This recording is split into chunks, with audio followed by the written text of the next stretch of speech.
bumper. Well, the limited bumper that we have. Yeah, believe me, we're waiting on the rules to change to someday be able to go back to where we could have all of our bumper returned. But until that time, we cannot do it. You can get the opener, though, of each hour if you're just listening on radio. If you're doing that, you're streaming that, you can do it. Is it fair to say that you and I have a sixth sense for the Kansas City Chiefs the way that you have for Florida State when it plays Louisville in football? Well, we both, like the Eagles, I certainly felt good about the pick all week long, really 2 weeks, and made a little money last night. Not a ton. I look, I didn't think it would get that ugly. I picked the Eagles. I like the Eagles, and I liked them for the reason that they won. But I didn't think it would be a bludgeoning. I didn't do that. I thought they'd win the game. I can't take credit for thinking that it was going to be a bludgeoning. I thought they might win by a touchdown or more. I felt like they could beat up Kansas City. They were the more physical team. They got a better roster. They're a better team. It's not close. That's something that's probably hard for Kansas City fans to wrap their mind around. Like, you're not close compared to Philadelphia. Well, that's where I'll give us credit. Last week, I believe we said, doesn't this kind of just feel like it's in front of our face? Kind of like the Buccaneers week? Yeah, that just seemed kind of simple. The hard part with the Buccaneers week when we won that game against Kansas City, I remember every Bucs fan I talked to, like, we'd sit there and look at each other and go, I don't know if I'm supposed to say this because the universe could hear it. And it is Mahomes. So you're kind of like, but I kind of think we may beat that ass. You remember that? We were all, but then everybody would be like, well, hey, no, settle down. Well, it was, am I overthinking this? Am I underthinking this? Why does it feel like it's kind of just going to happen? Is there a part that we're not paying attention to? And then, it's like you just watch it. Look, at the end of the day, this happens so often with football, and it's because it's a credit to like the transformational, transcendent quarterback that can alter a perception. But a lot of times, we can all overcomplicate it, whether it's we're making bets or we're in a pool or we're having a lot of fun, whatever, just kind of talking about a game. Because if you have an offensive and a defensive line that can be that good, and without, to me, it's that line, that defensive line gave a performance that we'll be talking about 10, 15, 20 years from now. I was talking about with you off the air. I know we talk about it in the bonus hour today. I brought it up when my mom called me at halftime. We were watching the game, and I was just like, well, this is over. This is over. They will not come back. Not because of the way they're constructed and the way the Eagles are constructed. This is over. You don't get that kind of scenario where a crazy comeback could even happen, because the line of scrimmage, man. The line of scrimmage is the whole game. Yeah, there's not enough possessions, and Philly isn't about to score 0 in the second half. And they aren't going to give in. They're not going to do something dumb and decide to throw it all over the lot. Like they would have needed Kansas City. I mean, they would have needed Philadelphia just to decide to be something they haven't been all year long. And Hurts had already made the one mistake. So you were in this deficit at halftime. Hurts had already made an awful interception, an awful decision and turnover. He's not going to do it again. So you needed that to be your catalyst. They already spent that chip, and you were still getting your butt kicked. The funny part, too, was I think, most of the time you can overdo it, but, like, you can get a series into a game and there's no score yet or anything like that, and you can – this is especially true when you do have a little pizza money on a game. Like, you may not care about either team, but you go into a game and you have a bet. You're like me. If it's a football game, so it's different things we're looking for in every sport. But in a football game early on, if I see one side of the line of scrimmage dominating the other side of the line of scrimmage, and it's the side that I picked, we're like, okay. All right, now I know that in order for me to lose this bet, that guy's going to have to do something transcendent at quarterback, which Mahomes is perfectly capable of. Or they're going to have to make a crazy adjustment, and do they really have that personnel to do that? Like, they're going to have to change into something that is not their modus operandi? Are we going to get the bubble screen game going? Yeah, like, what do we – yeah, right. You start – when the line of scrimmage is taken away, you're immediately like, I pretty well am on the right side of this bet. Don't give up a pick six. Don't give up a special teams touchdown. Don't do something stupid and fumble the ball. We got this. They can't block you. It's over. That's football in a nutshell. So whenever we are having conversations about Florida State, I'm a broken record. I'm tired of myself. Tell me about the offensive lineman we're bringing in and tell me about the defensive lineman we're bringing in. Other stuff matters in football. That's fine. But you have to be on equal footing or above in the trenches to even have the other parts of the conversation. You can't. If you're at a major deficit in the trenches, then it doesn't really matter the likes of which that guy runs a 40 out on the edge and this guy can spin it and this dude runs. It doesn't matter. You've got to tell me, are we pretty close to equal in the trenches or better? Now we'll talk about the difference makers in a game of an evenly matched team or something like that. Well, within a margin where a gadget thing can work, but you were outside the margin last night. That's the problem. Yeah. Is this was outside the margin. Yeah, absolutely. Chiefs defense played very, very well for the bulk of that game. You know, the score is going to dilute people into thinking that it was, you know, the Eagles offense, but it wasn't the Eagles offense at all. It was the Eagles defense that set up everything. And eventually, you know, you think Kansas City's defense, which played really well, did a great job of limiting Saquon and really was winning the line of scrimmage in the run game. But they got exhausted and they got put in bad positions over and over and over again because Kansas City's offensive line couldn't block Philadelphia's defensive line. You know, we went into the game talking about there won't be a bunch of, you know, I heard Burkhardt last night. I was surprised the mistake that he made. He's really good at his job. It's a shame he's teamed up with Tom Brady, but he's really good at his job. And typically he doesn't do the thing where you revert to kind of a casual fan comment, but he did, where he's like, boy, these Eagles pressure packages have been getting there all night. There were no pressure packages, Kevin. There was none. Zero pressure packages. He corrected himself later. He knew it.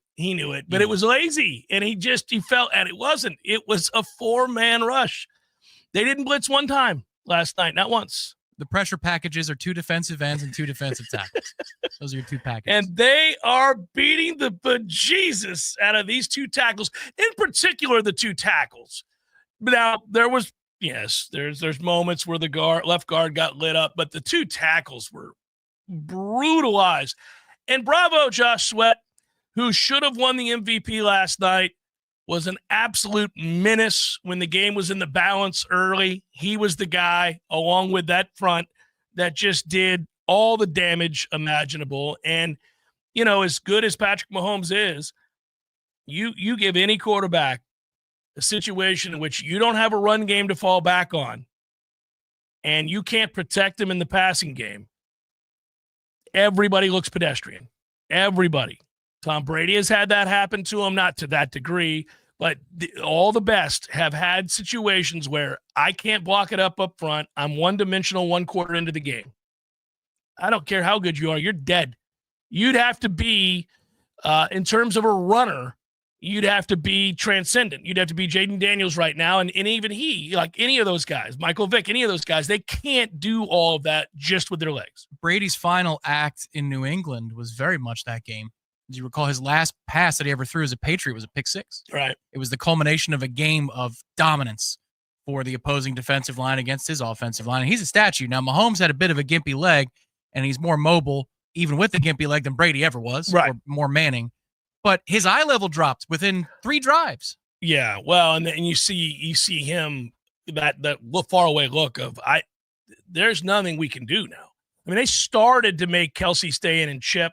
They started to try to adjust with their personnel and make those guys stay home. But, you know, that's a fewer person in the round. And, you know, you're throwing against a zone of too high. You're just there. The Eagles play what they play very, very well. We talked about Fangio wasn't going to do. There was no bag of tricks. I'm going to let my front 4 eat. Spags was the one that emptied the clip. And he got the one key one was there were many penalties that Kansas City took that were ill-timed, but the one offsides, when he called an all-out blitz that would have taken points off the board, was one of the keys because it ended up being an automatic first down. But Spags was the one that had to get creative, super creative, even beyond stopping Saquon Barkley creative. But Fangio just is old school. You have fun. you guys go have fun because I think you're going to. And they fun. did drive in, drive out. Yeah. Live Spectator, that on the play you're talking about, even late, those were all with backups, by the way. They also dropped the defensive lineman there, evened out in terms of the amount of pressure that was brought. It wasn't an extra man at any point. They didn't bring an extra man. So. Be a simulated pressure? Yeah. So it's at no point did they have to dial up in the current jargon. Even if that's the right answer, being the guy at the Super Bowl party that says that's a simulated pressure, you probably just pass on that. You didn't need to, but yeah. So now it's fun, though, because the NFL is always a copycat league. It's not like it's not known that being the more physical team is beneficial in football. It's not like it's not known that if you can dominate the line of scrimmage, you'll win most of your games. But now, like, where you put the onus on the build is interesting. This draft is widely considered to be a very, very deep defensive draft.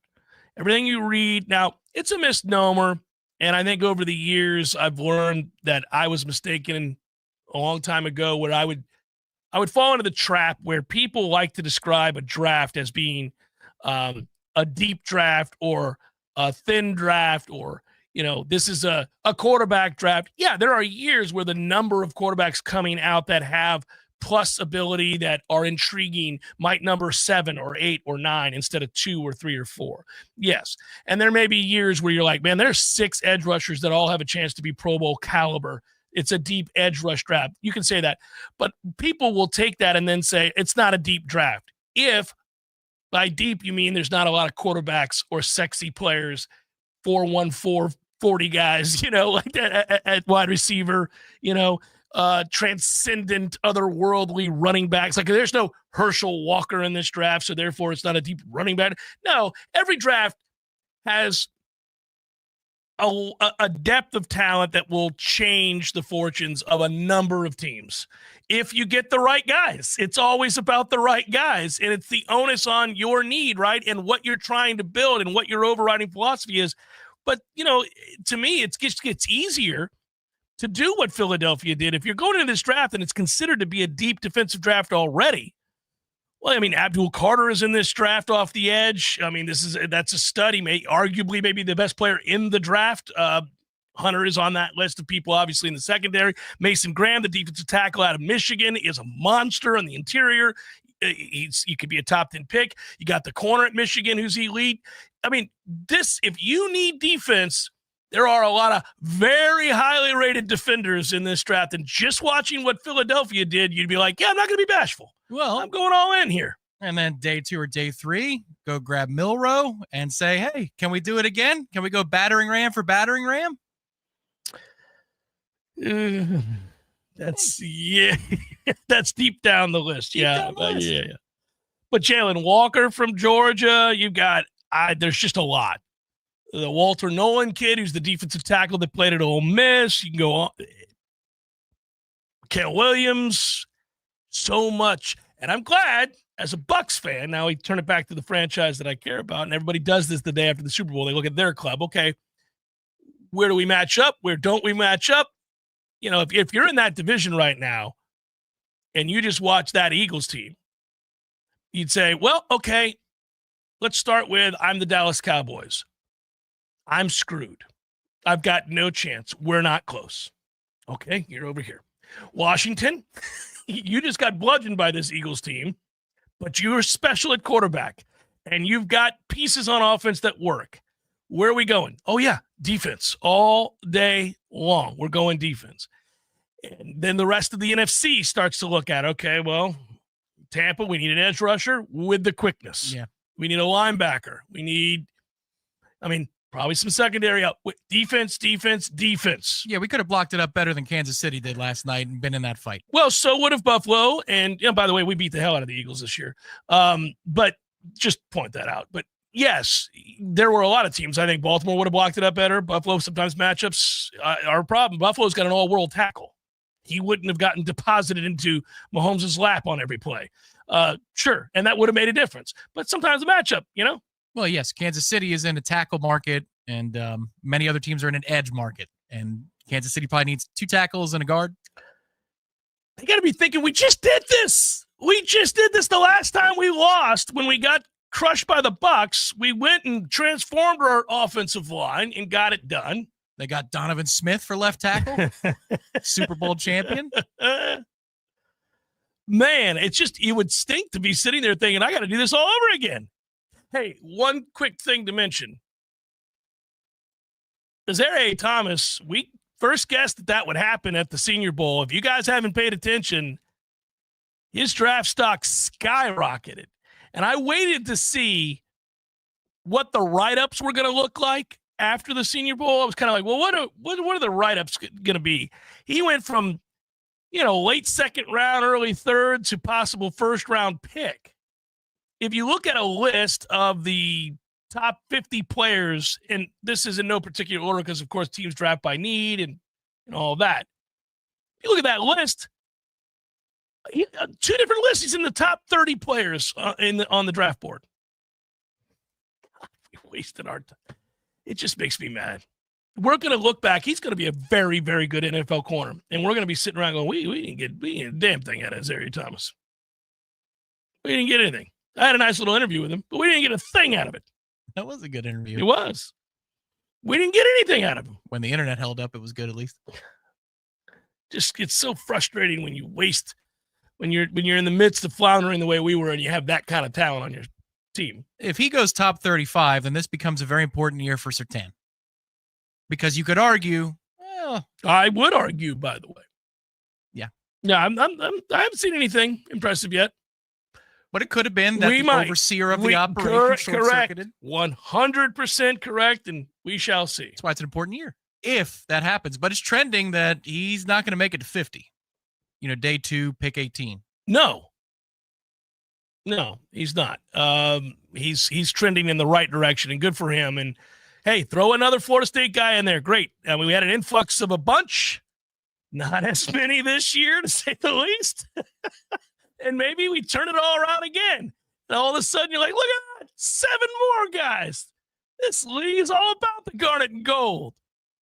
So congrats to you if you're an Eagles fan out there. I am not an Eagles fan. I was last night rooting for them to end the streak here and beat Kansas City. They did. Thanks for winning me some money. But if you're an Eagles fan, you got to love what you got because your core is very, very good. You're dominant up front. You got a quarterback who kind of gets it, right? Hard worker, smart guy, plus player. You've got an offensive line, and now you have, obviously, a superstar running back. You're committed to playing good, sound, battering ram football, baby. Battering ram football. Go back and watch like the Baldinger type clips, Coach Dan Casey clips, all those kinds of clips where they have the all 22s that are starting to sprinkle out now today, post game. You're starting to see it. Go back and watch the way that Philadelphia handled Kansas City with counter and everything that they did. I mean, just blowing things up in a violent, nasty sort of. It'll hurt your feelings if you're a Kansas City fan. You saw everybody on Philadelphia's front. Every part of their front beat a double team at a different point in the night. Oh, yeah. Every single one of those guys did. Interior, exterior with chips, Oh, yeah. You just saw everybody beat 2 guys at one point or another, where I'm sure as an offensive coordinator or an O-line coach, if you're helping Andy, you're going, Andy, I don't know. I've never asked, we should maybe ask Herb Hand someday, if we get to know him that way. I've never asked any of our offensive line coaches, hey, when a game starts and you've got a plan and you kind of have an idea what you think you're going to be able to run, and the offensive line, the line of scrimmage gets reset 2 to 3 yards in the backfield on a given play early in the game. And then later you see one of your tackles next jerk back, and he is flying back towards the quarterback. And then later on you see a guy, he's stumbling, and his back foot, he can't, and the guy's got him under the chin and he's driving him to the quarterback with his right arm. What do you say to your play caller? What do you tell your coach in that moment? When do you make the decision to go to him and say, I got to guess. It's when that guy comes to the sideline, you say, "You good?" And he might say, "Yeah," but you look in his eyes and his eyes say no. Mm-mm. We got to go max protect on any pass that we're going to throw here today. Look, and even then, it's happened to Florida State linemen that have had long careers. Cam Irving used to freak out once every big game, and Jameis would pull him aside, like, hey, you're all right. You're all right. Yeah. Look at me, Cam. We're going to be fine. No, I think if you were on Kansas City sideline last night, just watching that offensive line, watching that poor Tunney guy, holy moly. That poor man, he's got a family, and he got bitched on like 7 or 8 plays in a row. Look, sir, that you're a grown-up. We cannot have this. Reminds me of some of the Matt Light clips from yesteryear. Remember him? Yeah. For a dynasty tackle. My God. Yeah. You just kind of it makes me uncomfortable to watch it. I'm like, oh, stop showing that. That poor man. Matt, do you know why we threw to James White instantly after the snap? You. His family is here in attendance, I'm sure. It's Jeff Cameron Show 93.3 Real Talk Radio, Warchant TV. This announcement is brought to you by Fonville Lewis Messer McConaughey. If you're driving right now, you should know there's an 80% chance that the cars all around you don't carry any bodily injury insurance. Most people don't realize it, but in Florida, all the law requires is that drivers carry property damage insurance. This means that the texting teen drifting over into your lane or the drag racer on your rear bumper have no way of compensating you or your loved ones when they cause a crash. And this should scare the hell out of you. Fortunately, there's an easy way to protect your family from this, and it's called uninsured motorist coverage. It's an absolute must, but a lot of insurance companies are convincing folks to drop it just to save a few dollars. Take it from the personal injury experts. Don't. At Fonville Lewis Messer McConaughey, we've recovered millions of dollars in uninsured motorist coverage in crashes where our clients would have otherwise received nothing. So please, call your agent right now and make sure you have uninsured motorist coverage on your policy. We hope you'll never need it, but we'll be here for you if you ever do. Fonville Lewis Messer McConaughey. Don't settle for less. Hey, everybody, this is Shannon Young with Cross Country Mortgage. Been in the industry now for 22 years. I just made the move over to the nation's largest retail lender, Cross Country Mortgage, here to serve you in 7 states, including Florida, Georgia, Alabama, the Carolinas, Tennessee, and the state of Texas. Here to offer better service, better rates, and if you were thinking about buying or if you've been on the fence and been waiting to call me, now is the time. You can still find me at loansforknowles.com. That is, again, loansforknowles.com. I've helped thousands of fellow Knowles get into their dream home, and I can't wait to help you get into yours. Give me a call today. I'm at 954-369-6171, or go to loansforknowles.com. Again, that's 954-369-6171, and that's loansforknowles.com. Equal housing lender. NMLS 373031. Country rock trailblazer, Bradley Gilbert, the Tattoos Tour 2025. These angels from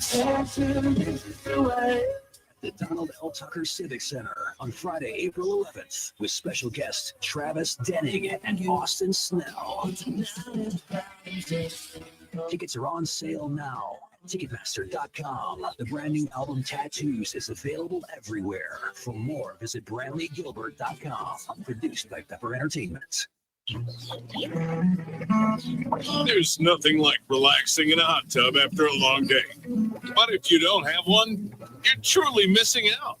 Hot tubs and spas have tremendous health benefits, besides just helping you relax. Like improving your sleep, they help with pain relief. They help to better your cardiovascular health, and so much more. And this season is the perfect season to finally buy what you've been wishing for. Pinch a Penny Pool, Patio, and Spas has the hot tubs you need for the price you want. Come shop our huge 12,000 square foot showroom and save today. There's over 50 hot tubs in stock right now, so you won't have to wait weeks on end for that delivery to finally come to town. If you're ready to relax, we're here to show you how. Pinch a Penny Pool, Patios, and Spas. Come visit our huge showroom at 2473 Greer Road with over 50 hot tubs to choose from. You'll be glad you did. Science-backed, technology-tracked, and coach-led. Hey, Jeff Cameron here. You've heard me rave about the benefits of Orange Theory Fitness and the proven track record of science-backed interval training. Well, now Orange Theory Fitness has done it again, adding more ways for you to improve your health and look your best. In addition to the always great standard workouts, OTF has added Tread 50 and Strength 50 for those in the mood to just lift for an afternoon or attack those cardio goals for the day. Take the guesswork out of exercise. Make sure you're getting the most out of each and every workout. Orange Theory Fitness, location Midtown Tallahassee and Village Square Boulevard. The Jeff Cameron Show is a production of the Warchant.com Multimedia Network. Check out Warchant.com today for the latest news inside Florida State athletics. That's Warchant.com. Now, back to Jeff on Real Talk 93.3. I'm going to make this pertain to Florida State, but I'm kind of curious your answer, and that would be anybody that's listening. I am kind of curious. I was thinking about it during the break. I was reading an article on the odds to win the SEC next year, and I'm going conference by conference and just trying to get as many nuggets as I can for the offseason as now we embark, Tom. We truly do. We got, 200 days or so? Yeah. Is that it? Yeah, that's it. Now, once you're at 190, whatever, it's breezy. Well, truthfully, the way the NFL does it and college is starting to mirror this. It's like the equivalent of no days off, where we always talk about how the schedule changed in college football. So where we used to enjoy, say, December and January, you're like, no, lot going on. In fact, you're going to speed up to fifth gear as though it was a rivalry week for a month. Yeah, right. What do you say? Yeah. What do you say? Right. No, this is where it used to be recapping signing day and going through the modules of the players that you got. What are they good at? Glad they stuck with you. What's the backstory? How did you pull that kid from, the other school? That's what this week used to be reserved for. And now this is when the coaches take a break. Well, yeah. And obviously right now Coach Norvell, anyhow, is certainly having to travel, went over to Orlando and spoke. There's something that we can talk about from that. They didn't put it on the marquee, but he brought his lieutenants with him. Yeah. Gus was there, Tony was there, and Papuchis made the rounds as well. I figured if he was going to Orlando, he would maybe do something like that. It makes sense. I would have put that out there, but then again, they sold out, so they didn't need the help. But I would have put that you could hear from Gus and Tony White, and the people did. They'll be there talking to my people in Pensacola now. Those have become my people in Pensacola. Your Pensacola's favorite son. I never thought there'd be a day. Growing up in Pinellas County, I certainly didn't think that at some point I'd have such an affinity for the fine folks of Pensacola. That's a city that's come a long way. Wasn't always great. Yeah, raised in St. Petersburg, calls Tallahassee his home, and is Pensacola's favorite son. Yeah, that's a good introduction for whenever I speak. That's a good job, Tom. That's what we'll do. But yeah, I did not suspect that I would have this growing love affair with my friends in Pensacola, but I do. I mean, they know the secret to a man's heart. Every time I go over there, they feed me well. They offer adult beverages, one after the other, even if when I don't ask for them. Here you go, Jeff. Surely you know what? Well, go ahead. Okay. We go to a nice dinner, plus, that little area there downtown's got a little something to it now. It never used to. So, yeah, man. And I like minor league baseball. So soon enough, you'll learn Palafox. That'll be something that's part of your lexicon. So today, Ira gets to go to Pensacola to document what's happening with Mike Norvell. And he's going to be talking to the P-Cola crew there. And we'll see, meaning Mike will be. We'll see what they offer up, what they have to say. But let me do this little exercise and see where we're at. College football odds, betting lines for the 2025 SEC champions. Texas is your favorite. You can get Texas at plus 210 if you'd like to win the SEC. You all could have guessed that. You probably would have guessed Georgia was number 2 on that list. That is correct. Hello, number 2. Plus 390. Who do you think is third? It's a tie. Ooh. It's a tie. Okay. Bama and A&M? Tennessee.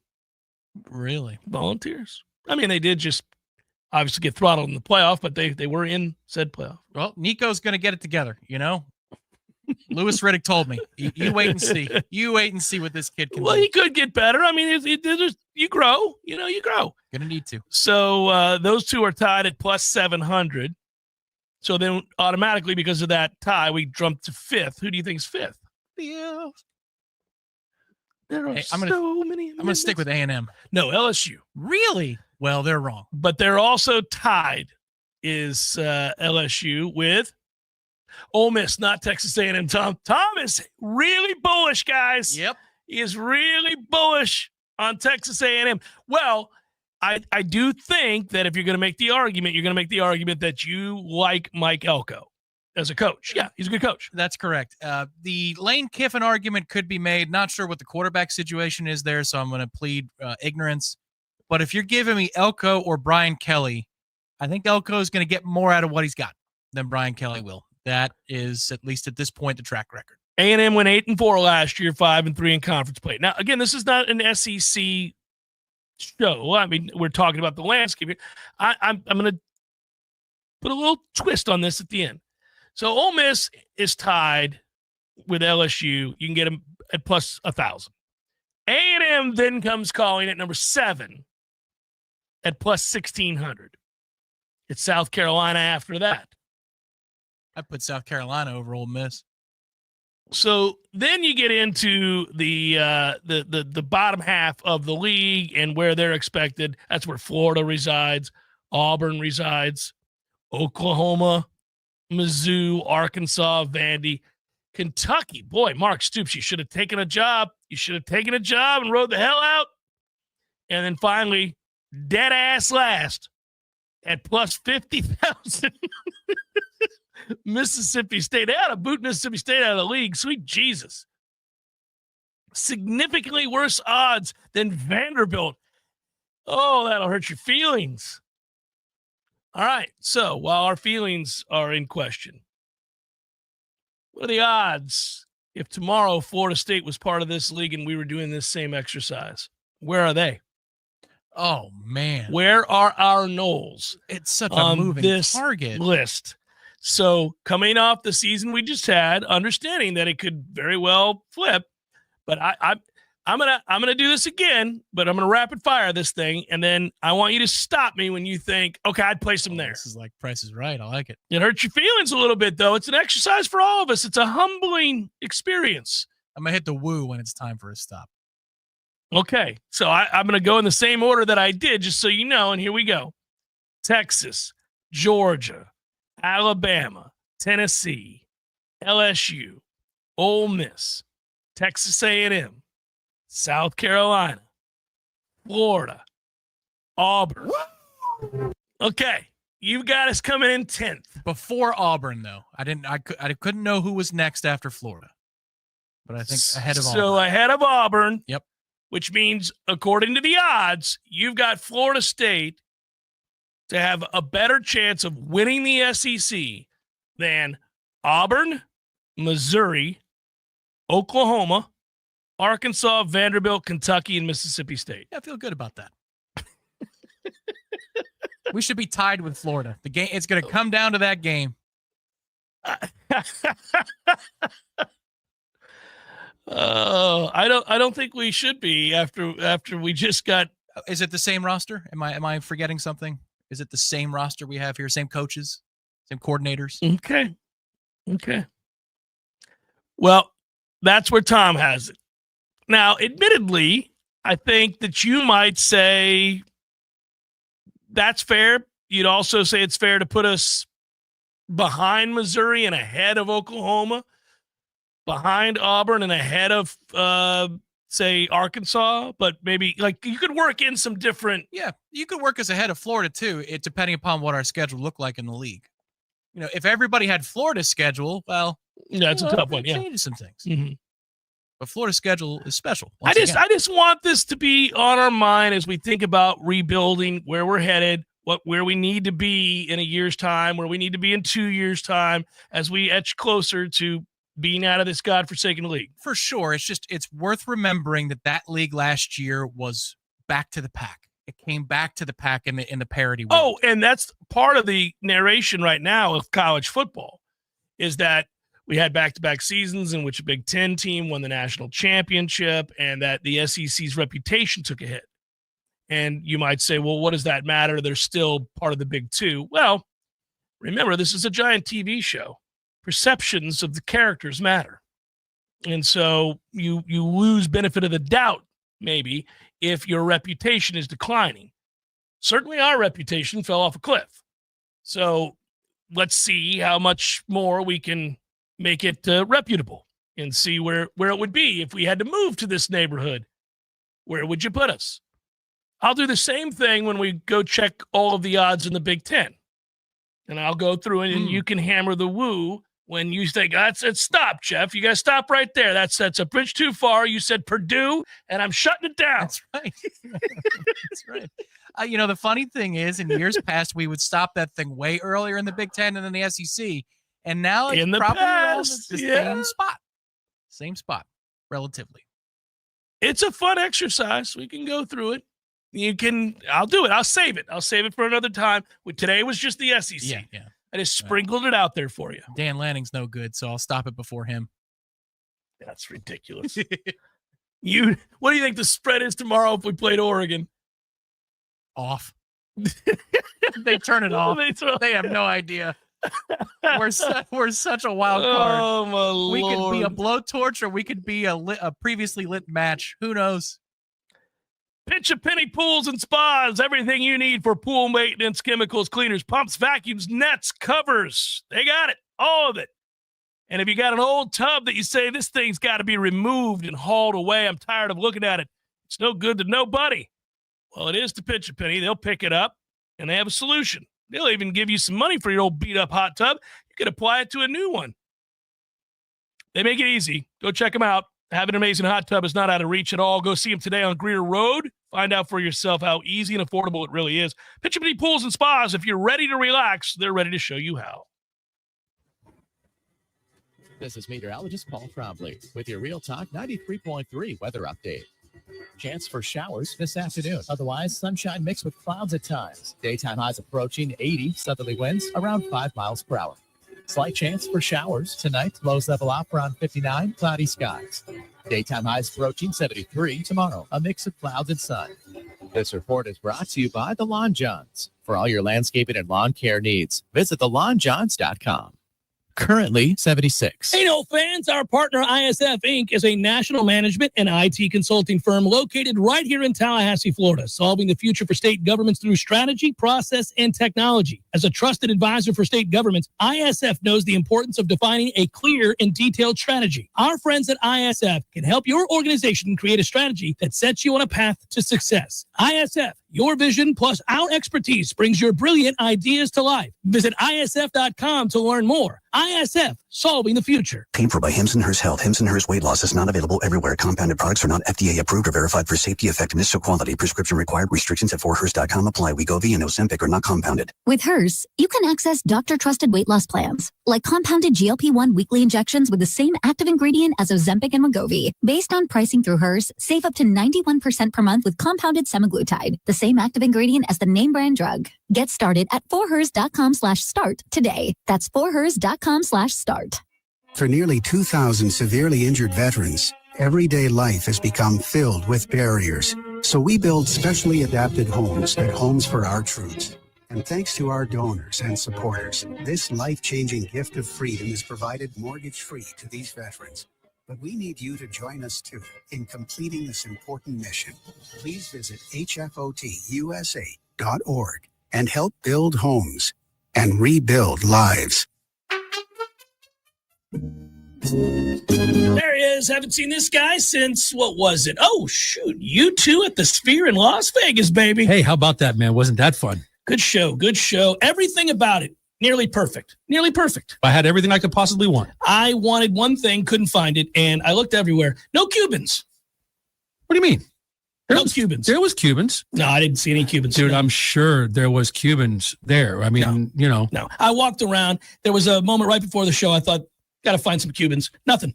Dude, there's Cubans. There was Cubans. I'm sure there was Cubans. In Las Vegas? In Las Vegas. No Cubans in Vegas. There's Cubans in Vegas, man. Eddie, there were no Cubans. Chef. The sandwich.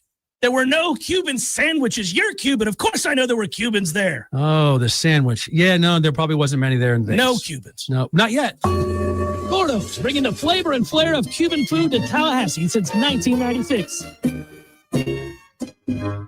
The Jeff Cameron Show is a production of the Warchant.com multimedia network. Check out Warchant.com today for the latest news inside Florida State athletics. That's Warchant.com. Now, back to Jeff on Real Talk 93.3. Yeah, we good? We good? Okay. I thought it was me. I was like, what did I do? Did I switch mics? Why did I do that? No, I didn't switch mics. We're good. We're all good. Gotta be good to be an Eagles fan today, huh? I remember us winning the Super Bowl not all that long ago. Euphoric for a time.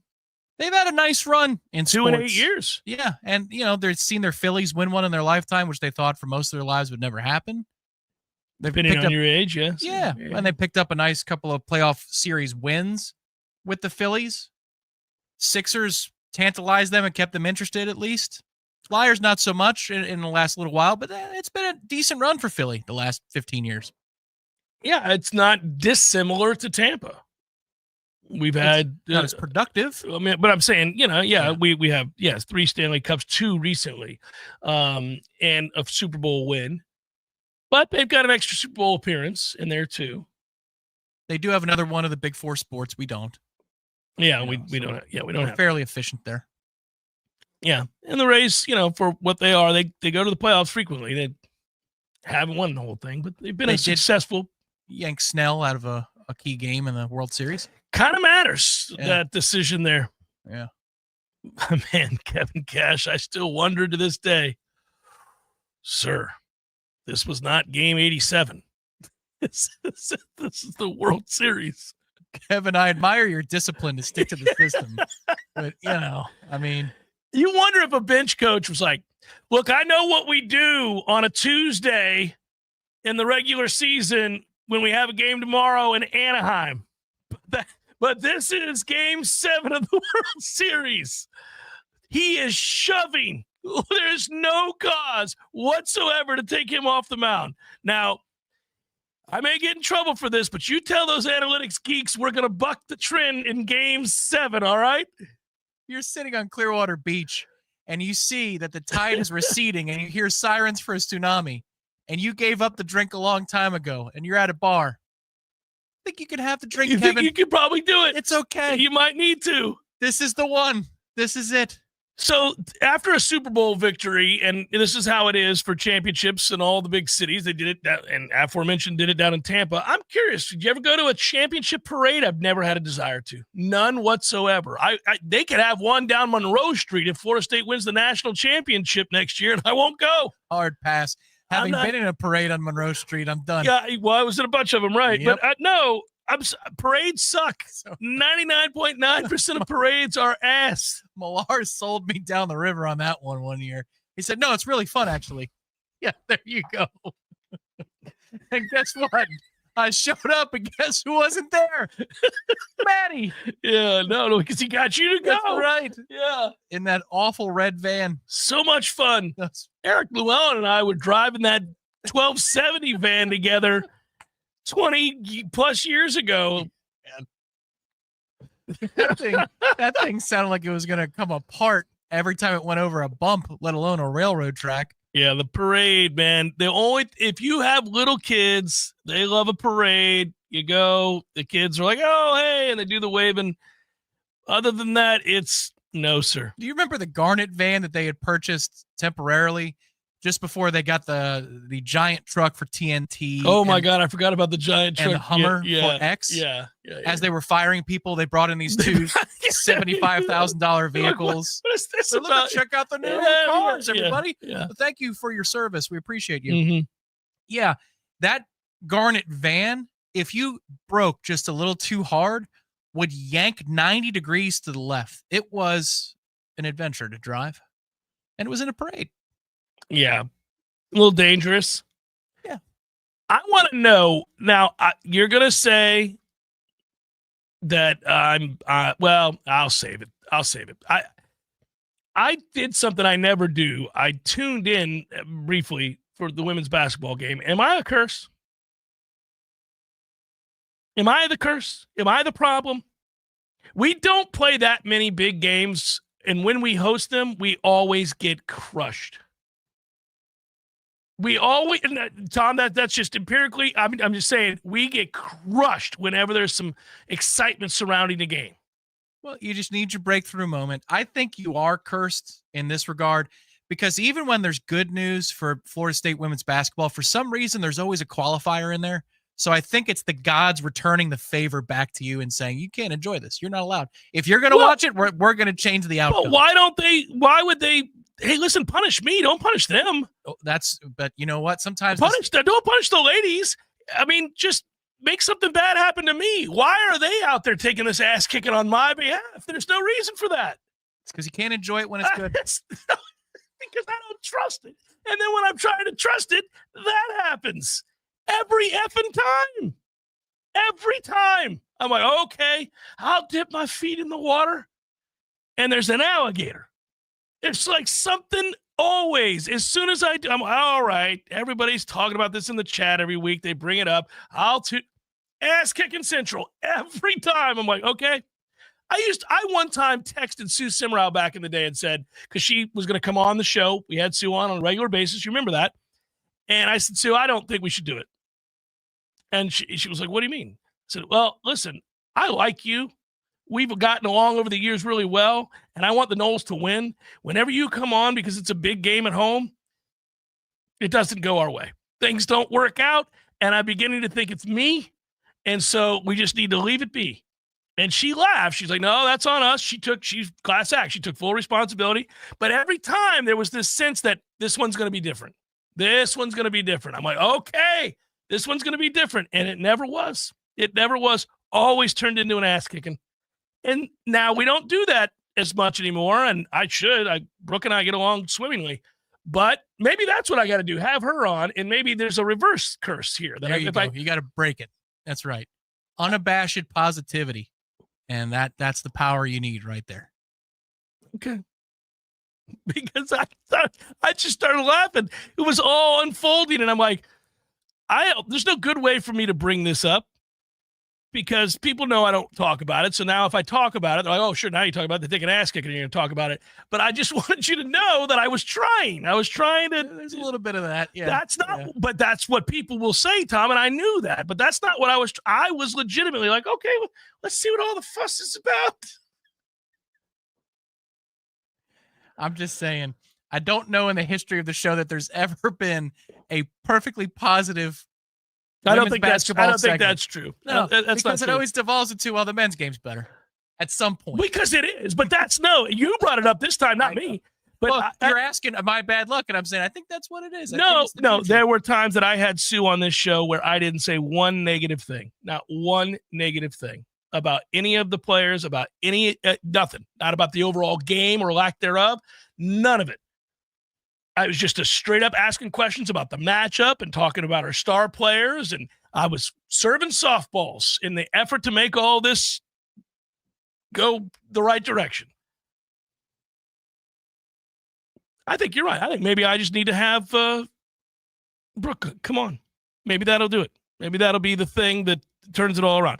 Look, I mean, I get it. We're a top 25 team, and so were they. So it's not the end of the world, but it was dubbed as huge matchup, and I thought, okay, well, I'll watch a little bit. Ryan's feeling it in the chat. Welcome back, Ryan. He's been in and out of the chat over the last year. Yeah. But he says he won't watch Florida State football from Atlanta because he has a similar experience. He watched 2012 NC State from Atlanta and then the Oregon game. There's man. Yeah. That was me and AJ Sports. I watched Rest in peace. The Spaziani roadie at Boston College. That was a noon kick one year. Greg Reed dropped a pick, as I recall. It might have been a pick six. Mm-hmm. I watched Thursday night NC State. Well, that's always bad news. Fumble inside the 5. Yes. And there was another heartbreaker in there, but there were a lot in the lost decade. But I gave it 3 tries at AJ specifically. And it just did not happen for you. No, after 12 NC State, that was it. Never again. I can watch other games there, not ours. And now it doesn't exist. I had a shirt that we were undefeated in for a very, very long time, and I was absolutely crestfallen the day we lost with me wearing that shirt. I had it. It was like 20 years old. I mean, that shirt, I only wore it for really big games in conference. And I always was like, okay, well, I'm breaking out the shirt this week.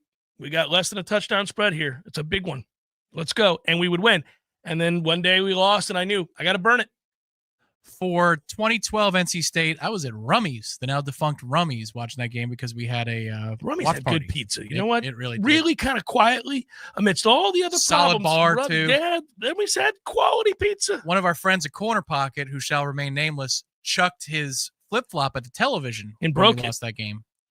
And the TV finally just got retired. It had made it all that time. That's impressive. That's impressive.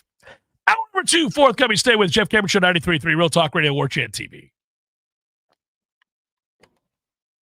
This is Jay of Paul's Termite and Pest Control. There are many companies out there selling pest treatment programs at prices which seem too good to be true. Like most things, you get what you pay for. Let's separate the fact from the fiction. Fiction. The price these companies offer includes all visits needed to keep a home pest-free. Fact.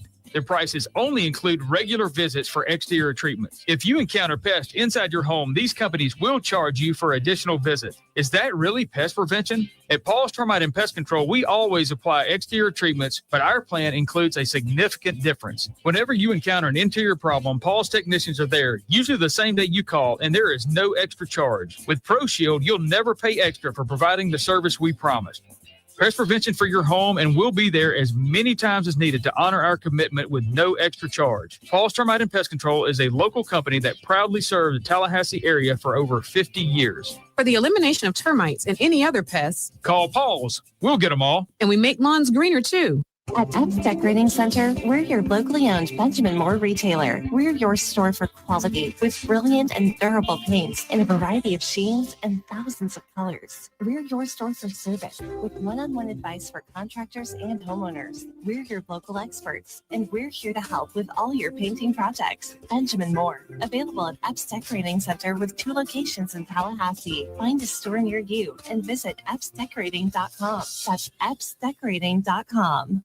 Join Boys Town by providing direct care for youth in a safe and caring family-style living environment. As a family teacher, receive a $20,000 hiring bonus. Boys Town family teachers are a married couple that have the unique job of caring for children that are not their own by teaching, guiding, and preparing girls and boys for success in life. This is a live-in position. Join us in helping youth reach their full potential as a family teaching couple at Boys Town. Apply at boystown.org/careers. This is Thomas Dickens from the Law Office of Marie Maddox. I'm a combat veteran and a former JAG. I've fought for our country, and now I fight to get you your back wages. If your boss has ever shorted your paycheck or withheld your overtime, you need to call me now. 850-383-4800. 850-383-4800. Or find us online at maddoxlaw.com. Offices in Tallahassee. There's fun to be had every night at the Corner Pocket. Take home prizes on Trivia Tuesdays and Beer Bingo Thursdays. And kickstart your weekend with Martini Fridays. Plus, happy hour runs every weekday and game day specials every time the Noles take the field. Watch all the best games at the Corner Pocket's Vegas Wall, featuring 560 inches of flat screen TV heaven. Oh, really? The best food, the best drinks, and the best place to watch all the games. Tallahassee loves the Corner Pocket. Coming up next, more of the Jeff Cameron Show. Live and local on Real Talk 93.3 WVFT, Crescent, Tallahassee. Your sports action update on Real Talk 93.3 with all the latest odds from Vegas. Brought to you by Palmar's Pawn, Gun and Gold. More than you might expect with 2 great locations in Tallahassee. It's Speed Week at Daytona. It's the 67th running of the Daytona 500 on Sunday. Qualifying Wednesday, the duels on Thursday. Kyle Larson 10-1 to win it. Kyle Busch, Denny Hamlin 11-1. Ryan Blaney, Joey Logano, and Chase Elliott all 12-1. Eagles win Super Bowl 59 as a 1.5 underdog, blowing out the Chiefs 40-22 in New Orleans. Eagles are 6-1 to win Super Bowl 60 at Levi Stadium in Santa Clara. The Buccaneers open at 35-1. The Jaguars 100-1. College basketball today, Florida A&M a 1-point road dog at Prairie View A&M. $250 bonus and you open up a GBank Visa signature card. Visa.com/GBank. Mike Sennett, Real Talk 93.3. Feeling the pressure to find Valentine's Day gift they'll love? Then you gotta go to Kohl's. They have something for every Valentine. Go fun and unexpected with a Lego set. Go luxe with a Sephora fragrance. Go classic with a diamond necklace and more. Then get 15% off some of your gifts, or you can save with a Kohl's card. However you plan to celebrate, Kohl's has you covered with lots to love. Select styles. Coupons do not apply to Lego. Coupons and Kohl's Cash do not apply to Sephora. Offers end February 17th. Some exclusions apply. See store at Kohl's.com for details. Oh, could this vintage store be any cuter? Right? And the best part? They accept Discover. Accept Discover? In a little place like this? I don't think so, Jennifer. Oh, yeah, huh? Discover's accepted where I like to shop. Come on, baby, get with the times. Right, so we shouldn't get the parachute pants? These are making a comeback. I think. Discover is accepted at 99% of places that take credit cards nationwide. Based on the February 2024 Nielsen report. Hey, everybody, this is Shannon Young with Cross Country Mortgage. Been in the industry now for 22 years. I just made the move over to the nation's largest retail lender, Cross Country Mortgage, here to serve you in 7 states, including Florida, Georgia, Alabama, the Carolinas, Tennessee, and the state of Texas. Here to offer better service, better rates, and if you were thinking about buying, or if you've been on the fence and been waiting to call me, now is the time. You can still find me at loansforknowles.com. That is, again, loansforknowles.com. I've helped thousands of fellow Knowles get into their dream home, and I can't wait to help you get into yours. Give me a call today. I'm at 954-369-6171, or go to loansforknowles.com. Again, that's 954-369-6171, and that's loansforknowles.com. Equal housing NMLS 373031. Power Mill Training Academy equips motivated athletes focused on baseball and softball with the specific tools to reach their true potential. Now, you'll read that if you go to their website, but I'm here to tell you that, look, whether it's your daughter wanting to play softball, your son wants to play baseball, or maybe they just want to have fun and get the most out of their abilities, and that's where Power Mill comes into play. They've got coaches and camps that teach for every level of play for your son or your daughter. To learn more, go to PowerMillSports.com.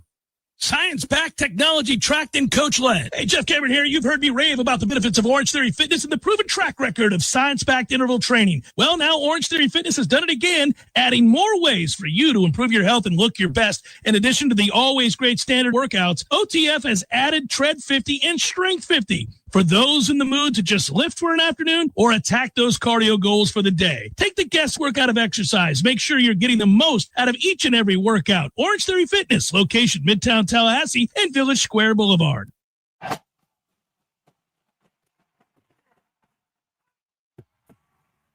Live from Florida's capital city, this is the Jeff Cameron Show, brought to you by Orange Theory Fitness on Real Talk 93.3. Now, stop what you're doing and listen closely. It's time for the Jeff Cameron Show in 5, 4, 3, 2, 1.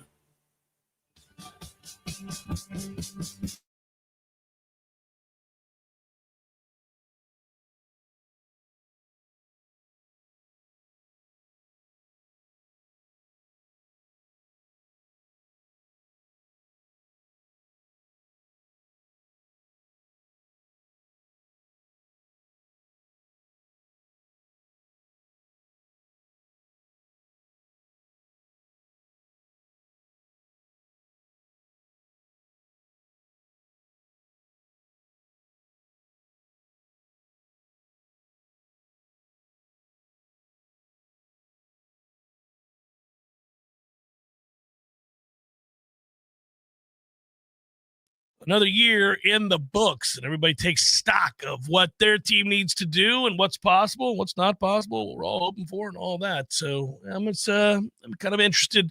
Now we get geared up for the draft. We'll do a draft party. We do have an announcement to make this hour. We're going to make it here right now. How about that? I'm going to open it this hour.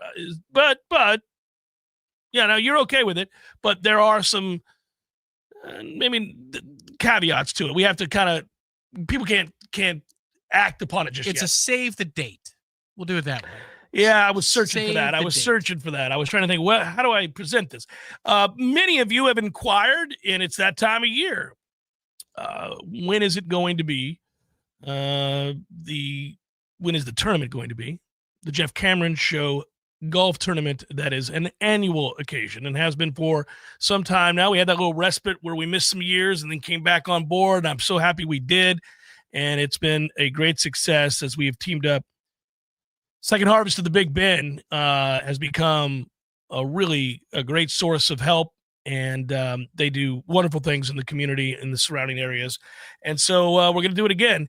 April the 17th is going to be the date. That is a Thursday, April the 17th. JCS Warchant Invitational. Good times. And get signed up. We'll tell you how, when the time is appropriate. Probably next week, we'll begin to let you know how you can do it. Sign-ups will go live next week. You can put it on the board for early in the morning. We don't have an exact time. I'm assuming 8 o'clock. But I will iron that out with the management at Capital City Country Club, our host once again this year in the next week. We generally like to have it early in the morning so that if you have other things to do in the day, later in the day, or headed into that weekend or whatever it might be, that you can get those things done. But it's also an opportunity for us, usually post-round, to get together. We usually head over to Corner Pocket and have beverages and a bite. And say thanks to everybody, sometimes hand out some goodies and that, and award the winners for the day. But folks to the Second Harvest of the Big Bend really do make out, and it's a great thing. Everybody gets signed up for, and we have a blast. So this should be a lot of fun. What we'll do as well, as we have done in past years, is have a charity show for those of you who can't make it to town for the golf tournament. Because of logistics this year, it needed to be a Thursday. It could not be a Friday, so we understand if that's a little bit more difficult for those of you coming out of town. But this is the best date we could find, and so therefore we will make sure that we communicate in advance when the charity show will be, because that has been a humongous boon to the Second Harvest of the Big Bend every calendar year. Last year, I think just shy of $18,000 raised in total between all efforts, electronic and golf tournament, for the Second Harvest. So that's our goal. This spring is to beat $18,000, maybe even push 20 if we can, and we'll see if we can do it. Be huge. It's always fun, and hopefully last year played well. Last year we went out and had a good time, and I think everybody enjoyed themselves. We got very fortunate that didn't we? I mean, I think we had picture-perfect weather. Yeah, it was one of those where correctly, it was like, can you believe this? In the sun it's warm, in the shade it's cool. That's the best kind of day. It's now going to be something that we endeavor to do more than once in a year, so we'll talk to you about that later too. We might have one in the fall. Yeah, that's right. And we have somebody who wants to handle logistics for that, which by all means. Please do. Don't mind if I do. By any and all means. Speaking of the weekend that was in golf, since we're talking about it, man, Daniel Berger fighting his ass off up there for a while, came up just short, but good to see him back in the top 10. Well, that qualified him for Riv this week. Now they're playing at Torrey, not down in LA because of the environmental situation and the disaster. The fires. Yeah. Oh, what I suppose I could call them fires instead of environmental situation. Yeah, they're just fires. Yes. I must have the JCS PR firm hat on. I don't understand. But they're straight up fires. Yeah.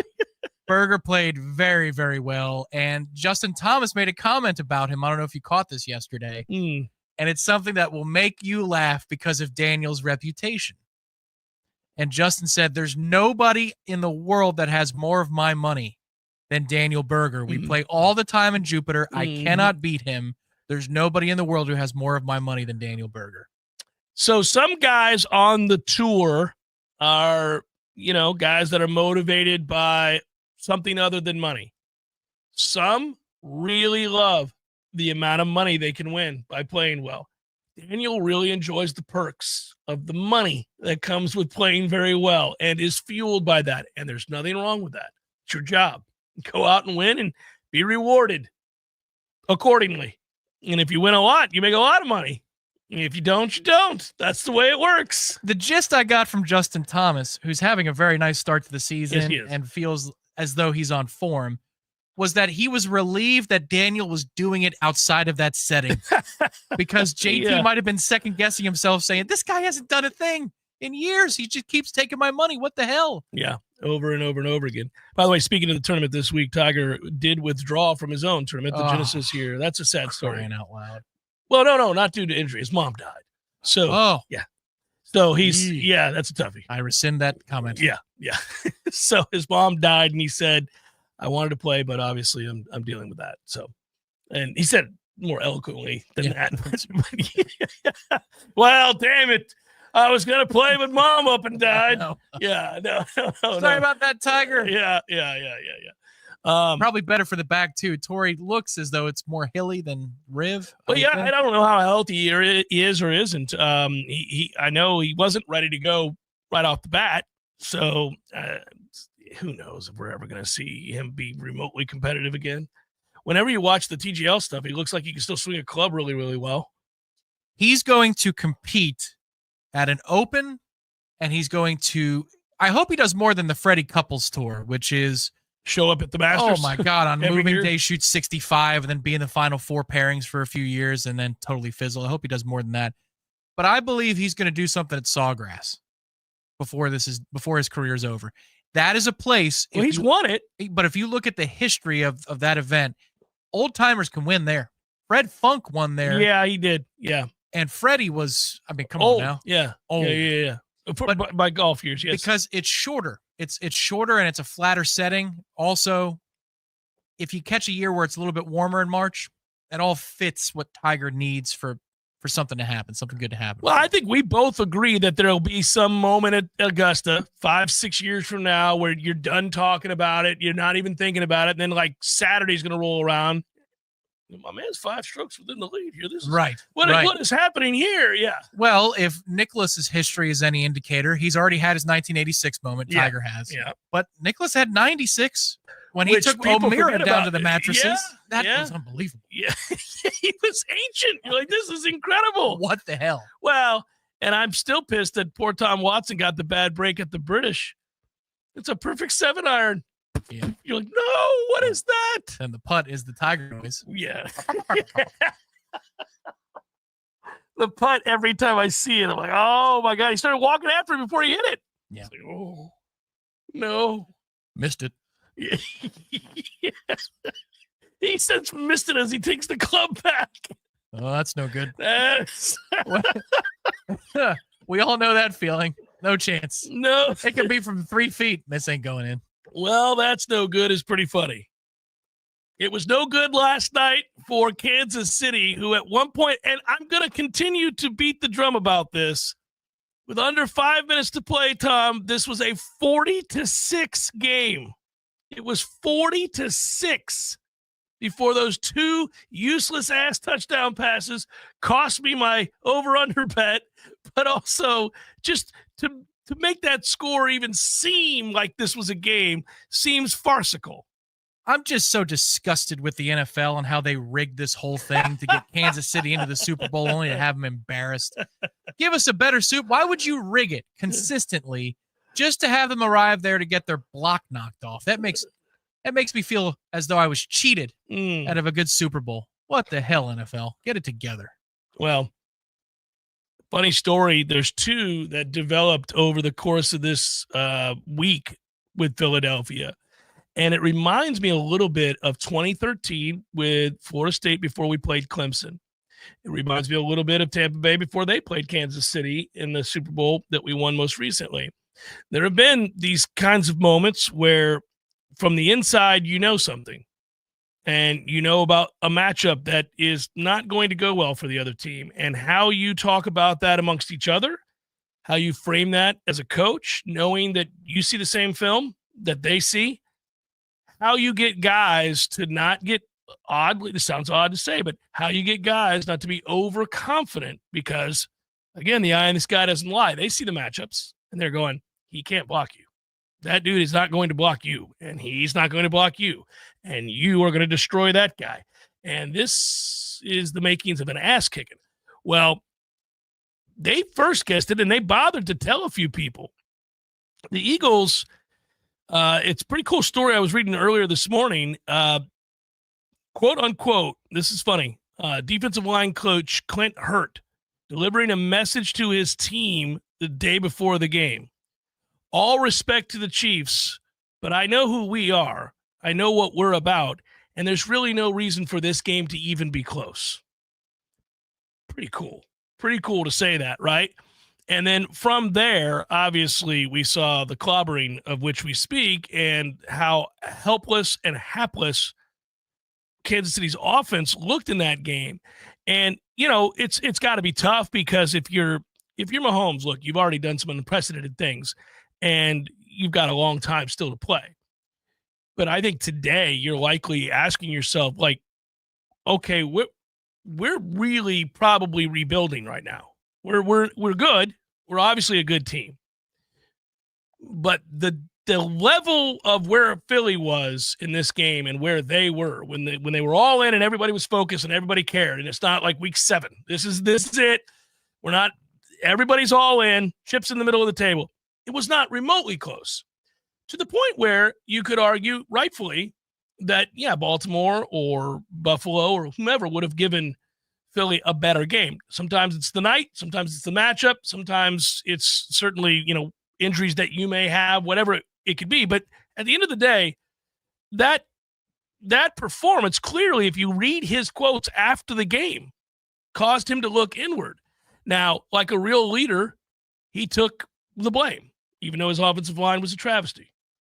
He said, I take ownership of this loss more than probably any loss in my entire career. I continually put us in a bad spot. Well, your offensive line did, Patrick, but you didn't help, so fair enough. And he said the right thing there when asked the question. Yeah, the pick 6 is on him. The second one is Josh Sweat destroying people. You do need to reset, though. You feel that pressure, and he still tries to force it. I don't know why he did that. That's desperation. That's probably desperation. Like, I'm just going to try to make a play here. It's wide open. That's what's hurtful. But for them, it's going to get to 30, the 30-yard line or something like that. You're going to be well outside your end zone. But that's where instant pressure matters. And Josh Sweat in a contract year, oh my. Good for you. Paid. Good for you, Josh. Really happy for him. So it's 40-6 late in the fourth quarter. Mahomes had never been sacked more than 5 times in a game. The Eagles sacked him 6 times without needing to blitz. He threw those 2 first-half interceptions that we're talking about. One of those was the Cooper DeJean return for a touchdown that basically cemented the game. He did lose a fumble as well. And so I would guess that, if he said, and he did during the media week, that the game that keeps him up at night is the loss to Tampa Bay 4 years ago.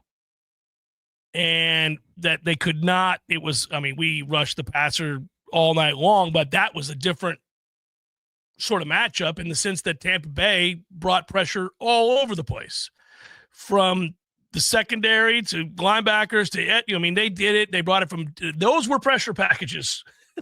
Those were very real pressure packages. Varied. Varied, right. This wasn't that. This was just the front 4.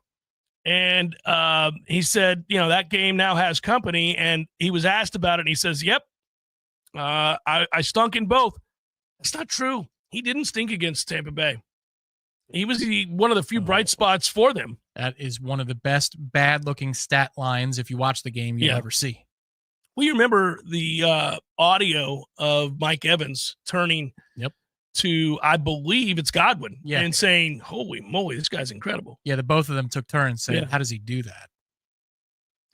But he did go on to say, which is what all the great ones do, anytime you lose a Super Bowl, it's the worst feeling in the world. It's going to stick with you for the rest of your career. Now, see, I always think about this, lost national championships, and Florida State, missing out either on the opportunity to play for one because of a loss to Miami when I thought they were the better team, or obviously turning the ball over a gazillion times against Oregon. You never even gave yourself a chance, and I think they would have won that game if they hadn't turned it over, but it doesn't matter. Whenever that happens, you realize it's so hard to get here. It's so hard to get here. And the NFL is littered with guys who had great success earlier in their career, had an opportunity to win one, only to never get back, assuming that they would. Dan Marino famously. But this is what everybody always thinks, like, oh, well, they're that good. This is going to happen. I've got it, I've got it humming right now. You never know. Yeah, Matt Ryan, Julio Jones. But the announcers can't help themselves every year, it feels like. Now, with Kansas City, you could say they'll be back, and you're probably right. But most years you'll hear that about the challenger. Well, they'll be back. Yeah. Doesn't always work like that. No, you don't. And it's a weird sort of window. It usually takes something very small. It could be one of your assistant coaches takes another job, and he's a catalyst for everything you did that year on offense or whatever. We don't know. The next guy in Tampa, may not have the success that Liam Cohen just did. And you could all of a sudden be sitting there watching the same group of guys going, damn it, man. Yeah, I'm a little nervous about that because he wasn't an auto promote. They were looking around. I don't know if they had to do that because the league requires that if you open a position, you have to take a look around, or if they really were looking. Well, I do like that, he wasn't able to take there's a rule in place. You can't take a bunch of your assistants with you to that place. So at least they'll know it. And I was, from what I've read, certainly under the idea that the offensive players were like, no, we keep this guy. He's fine. He knows the system. Let's just run what we've been running. Well, that would be a good idea. No need for a new scheme. Just need a new defense or several new players within it. Yeah, it'll be fascinating to see. But might we have been watching what's about to be a stretch of poor play or declining play from Kansas City? Maybe. If you look at Mahomes' stat line for the entire year, last night's performance is more conceivable than it would have been if you hadn't looked at the stat line for the entire year. It wasn't great. He wasn't great this year, statistically speaking. I think it's cool that Fangio went into this game with the idea of knowing that, like, look, if you, from a statistical standpoint, Mahomes' record throwing against teams that blitz is amongst the best in the history of the NFL. If you try to bring pressure against him, typically, he has lit it up. And great quarterbacks, generally speaking, Tom Brady, Peyton Manning, all of them, frankly, if they've got a modicum of protection and you're blitzing, they love it. They get excited about the fact that you're blitzing. Now, obviously, that is all predicated on whether or not you can block it up even a little bit. And give me a half a second here to figure out where this is coming from. Fangio knew that going in and said, I'm not going to blitz him until I have to. And let's just see what happens. Let's see if I have to. Yeah. Never needed to. Can you imagine the moment, how cool it would have been for him to be sitting up in that box, to be like watching that play out and like, I don't have to do anything. Maybe the rest of the night, I don't have to do anything but just make a standard call against down and distance, right? Call the play and down to Cooper or whoever's got the green dot. This is it for the rest of the night, man. Yeah. That's it.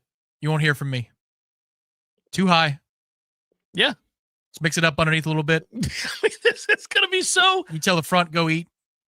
It's like when you run the ball, and this is where I really hope Gus Malzahn and this offense, they're able to run the ball. They're going to be hell-bent on running the ball.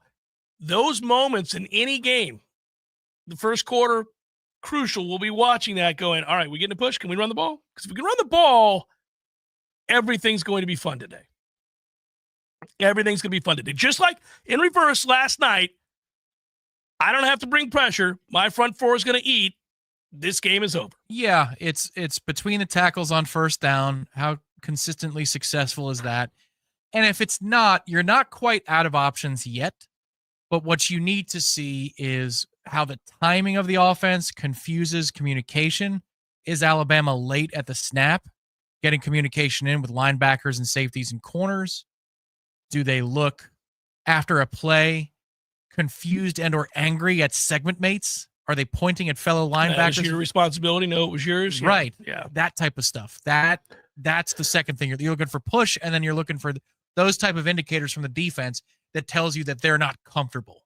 They don't feel comfortable with where they are. For those that didn't watch it, this gives me a chance to tell you to go over to warchant.com and watch Tom and D-Rob break that down. It's a lot of fun. You'll have the indicators that you need to be looking for when we start playing games, like things you need to see to feel comfortable that they're going to be able to run what they want to run. So we spent some time yesterday, Dominic and I, and we recorded another video that's upcoming. If you've already checked it out, that's great. If not, you'll see it. It's a Gus Malzahn and Auburn thumbnail on the breakdown. That's the one that's already up. There are a couple of questions about Gus's offense as it relates to the quarterback run. So that's the next in the series. And then also the fire alarm stuff that he does, which is you huddle and then you're quick to the line and you go in order to confuse.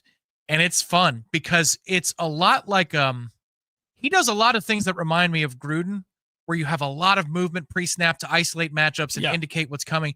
But then he adds one more layer to it, which is pre-snap motion on top of it. So he's going to move. Here's a jet, snap, zone read, where you're going to go. It's a lot to handle for the linebacker or a safety, whoever that key leader of the defense is going to be. So there's a second breakdown coming this week while I'm out. Delighted to have our friends at T-Spark Enterprises back on board here with the Jeff Cameron Show, just as they were delighted to have been awarded the distinguished GAF Gold Elite Commercial Contractors Award. Recognition is a testament to their relentless pursuit of excellence and the superior service they offer to customers in North Florida and South Georgia. For all your commercial and residential roofing and construction needs, make sure you call T-Spark Enterprises at 850-766-1340, 850-766-1340. Listen to what people are saying about ACL Home Inspections. They took the time to explain every detail, providing clear insights and answering all of my questions. I needed an inspection quickly. ACL scheduled me within 24 hours, and the inspector was able to arrive early. That was a huge bonus, and my 2 dogs absolutely adore him. ACL Home Inspections will accompany you on a walkthrough inspection of the home you want to buy, then provide you with an easy-to-read digital report the same day. For homeowners planning to list their house on the market before putting it up for sale, ACL will provide you a pre-listing inspection. As a very analytical person, I want to see all the details and ask questions. I interviewed 3 home inspection companies and was very impressed by ACL. See for yourself what people are saying. Search ACL Home Inspections and find out more at aclhomeinspections.com or call 850-312-8919, 850-312-8919.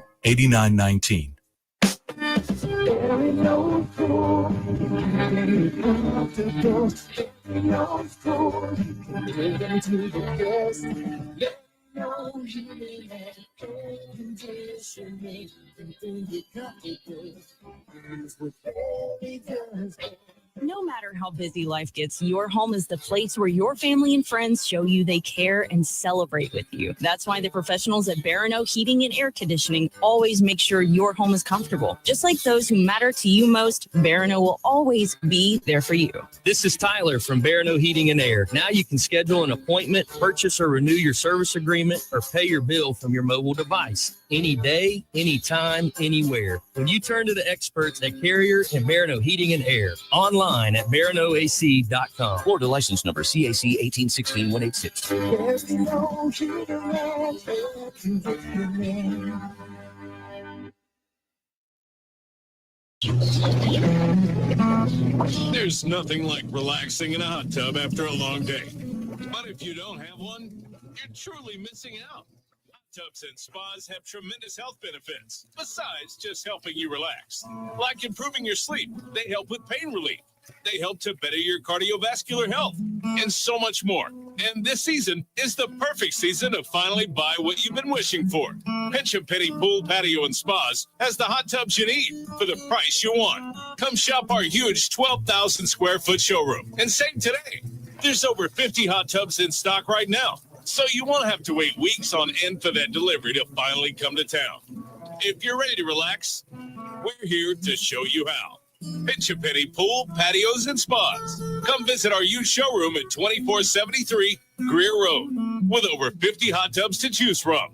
You'll be glad you did. T-Spark Enterprises, roofing and construction services. T-Spark Construction.com. We conquer all peaks. We fix those dark leaks. Call 850-766-134. T-Spark Enterprises, roofing and construction services. T-Spark Construction.com.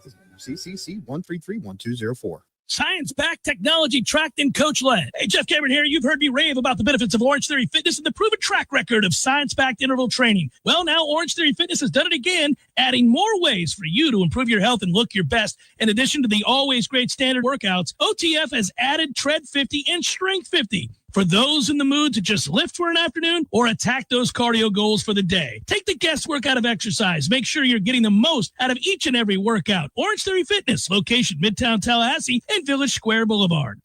The Jeff Cameron Show is a production of the Warchant.com Multimedia Network. Check out warchant.com today for the latest news inside Florida State athletics. That's warchant.com. Now, back to Jeff on Real Talk 93.3. Check in with the man, Ira Schoffel, Warchant.com, on his way over to Pensacola. Here he will hear Mike Norvell, if I could speak, talk tonight to the boosters over there in Pensacola. Joins us now, as he wants to do on Mondays at the Jeff Cameron Show. How are you, brother? I'm great, Jeff. How you doing? I'm doing well, man. Thanks for taking time. I know you're busy. You're traveling over to Pensacola, who they've adopted me. I wanted to jump in with you, buddy. I love Pensacola these days. You're going to have fun tonight. Yeah, it should be a good time. I don't think I'm going to hang around and enjoy too much of the festivities, though, because I'm coming back tonight, buddy. We have Seminole headlines this morning. Buddy, you are a warrior. I love it. I love it. Hey, so what do you expect to hear? Like, what do we know about the way Mike addressed the boosters for those that haven't read or listened or caught up on what he did over in Orlando? Yeah, I think, it's one of the things we talked about a good bit last week was what message would he, give to, the boosters, but also put out there publicly for, fans and also, to his players. And I thought he came up with a pretty good approach. His big talking point was, the other day in Orlando, Matt Lester was over there.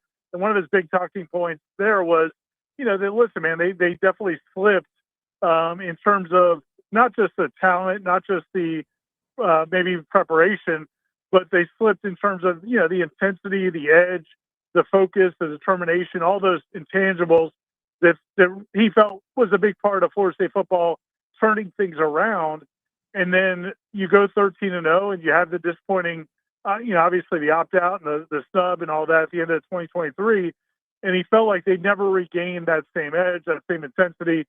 And he blamed himself for that. He said basically, honestly, he slipped as well. And so that's been a big focus this offseason. But he also acknowledged that was part of, evaluating players. And, he intimated that they got a little carried away a little bit last year with potential when looking at guys in the transfer portal. And this year they've gone back to, trying to find the guys that really made up the team that won 23 games over those 2 seasons.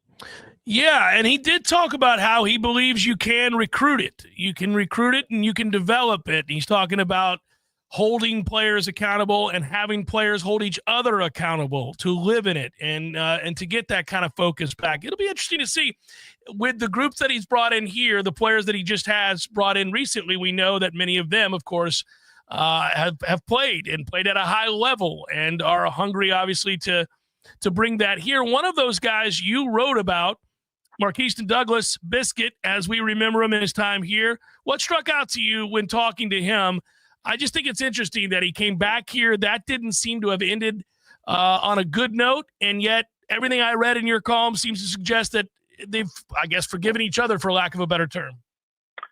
Yeah, I thought that was really interesting. The fact that he, listen, man, when he left Florida State after that 2023 season, man, I don't know. It wasn't like he was a key part of their offense in 2023. I think he caught 11 passes. He had put on some weight again. Didn't seem like things were going in the right direction. Then he transfers to Arizona State, and you figure, okay, that's the end of it. But he basically said he missed Florida State as soon as he got out there. And, during the whole last season when, Arizona State's having a great year, they win double-digit games, win their conference, go to the playoff. The whole time he's talking to the FSU players and basically missing being back there and feeling bad about it, which I thought, that's really interesting. I thought if most, I think a lot of people in that situation would have been like, man, thank God I'm out of Florida State. Mm-hmm. They're 2-10 this season. But he actually kind of sounded like he kind of felt guilty about some of those guys who left and that, the program kind of, fell off the map and so he wants to help them bring it back. But I think from a tangible standpoint, I think he looks really good. You mentioned, his nickname being Biscuit. I thought he's pushed away the biscuits a little bit, I think, in the last few months, because I thought he looked in better shape than he's looked in a long time. He said he's closer to 265. He says he'd love to get down to the 250s.